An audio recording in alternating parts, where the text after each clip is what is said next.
કાંકરેજ ધારાસભ્ય અમૃતજી ઠાકોરે ખનીજ ચોરીને લઈને ઠાલવ્યો આક્રોશ।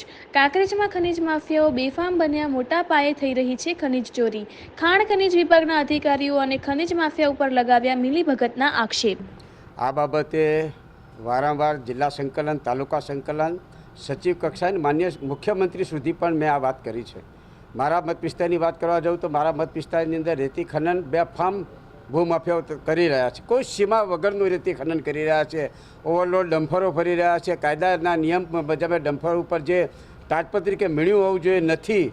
અહીંયા પણ આજે મેં જિલ્લા સંકલનમાં કહ્યું છે અને મેં વાત કરી એ પ્રમાણે પર્યાવરણનો નાશ થઈ રહ્યો છે। પર્યાવરણના સાથે સાથે બિન અધિકૃત જે ખનનો થઈ રહ્યા છે એ ખનનની અંદર ક્યારેક દાંતીવાડા ડેમમાંથી બનાસ નદીમાં પાણી છોડવામાં આવે ત્યારે સમગ્ર બનાસકાંઠા જિલ્લાની અંદર નિર્દોષ માણસોના મૃત્યુ પણ થઈ રહ્યા છે।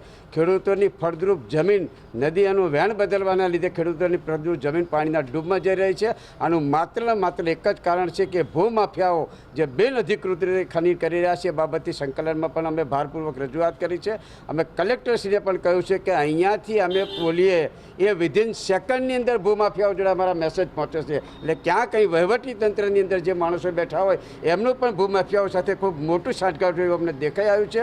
આવનાર સમયની અંદર વડા અને નાના જામપુરની અંદર જે અમારો રોડ છે એની અંદર ડેરી આવેલી છે, પ્રાથમિક શાળાઓ આવેલી છે, આવા કેટલાય રસ્તાઓ છે। અમે એમને માગણી કરી છે કે આ ડમ્ફરો જે રાત દિવસ નીકળે છે એને ડાયવર્ટ કરવામાં આવે। ખેડૂતોના ફળદ્રુપ મોલ ઉગે છે અને એના જે ડમ્ફરો નીકળવાથી એને ડસ્ટ ઉડે છે, ડસ્ટ એના ફૂલોમાં પેસી જાય છે। ખેડૂતોને પણ એ બાબતનું માત્ર નુકસાન થઈ રહ્યું છે। વહીવટી તંત્ર આ બાબતથી મિલીજુલી હોય એવું મને સ્પષ્ટપણે લાગી રહ્યું છે। નહીંતર આ ભૂમાફિયાઓ આટલા બેફામ બને નહીં। મેં કહ્યું સાહેબ, તમારા વહીવટી તંત્રની ગાડી ઉપર જો ભૂમાફિયાઓ જીપીઆર સિસ્ટમ લગાવી શકતા હોય તો બીજું તો શું ન કરી શકે। ક્યાંક ને ક્યાંક ભૂમાફિયાઓને વહીવટી તંત્રનો કોઈ પણ પ્રકારનો ડર રહ્યો નથી। આ બાબતથી લેખિત રજૂઆત મેં માન્ય મુખ્યમંત્રીશ્રી આગળ કરી છે।